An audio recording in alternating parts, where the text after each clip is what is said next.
ભાઈ આ હું જબલા ફરી ફરીને લઈ આવ્યા. અરે ભાઈ આમાં તો બોક્સ પેકિંગ વાળી આઈટમ આવી ગઈ. બોક્સ પેકિંગ વાળી આઈટમ આ નજીક આવો ભાઈ, તમે વેરાયટી બતાવો ભાઈ.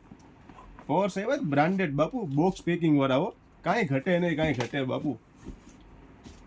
કસ્ટમર તો ભાઈ બંસીમાં વેરાયટી માટે જ આવે. માર્કેટમાં પછી વાતું થાય કે ભાઈ બંસીમાં કસ્ટમર હોય, પણ કસ્ટમર તો હોય જ ને ભાઈ. વેરાયટી લેવા માટે તો બંસી બેગમાં આવવું પડે કે ના આવવું પડે ભાઈ? આવવું પડે ને.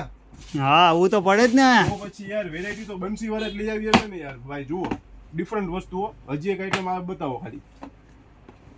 પેકિંગ બેકિંગ ને બાપુ કઈ ઘટે નહીં હો.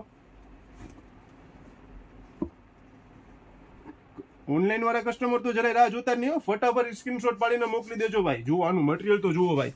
આ સાઈડ પર્સમાં હાલે એકદમ પાલિશ વાળું મટીરિયલ હો ભાઈ. કાંઈક ડિફરન્ટ હો, કાંઈક ડિફરન્ટ. બધામાં ત્રણ ચાર કલર મળી રહેવાના જો. હજી એક આઈટમ બતાવો ભાઈ. એક નંબર વેરાયટી આવી ગઈ બાપુ, એક નંબર વસ્તુઓ.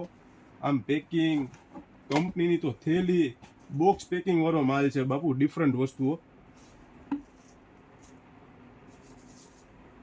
તો આવી જ નવી નવી વસ્તુ જોવા માટે બંસી બેગના પેજને ફોલો કરો, શેર કરો. થેન્ક યુ ને ફટાફટ ઓર્ડર કરી દેજો ને બંસી બેગની વિઝિટ કરજો. ઓકે.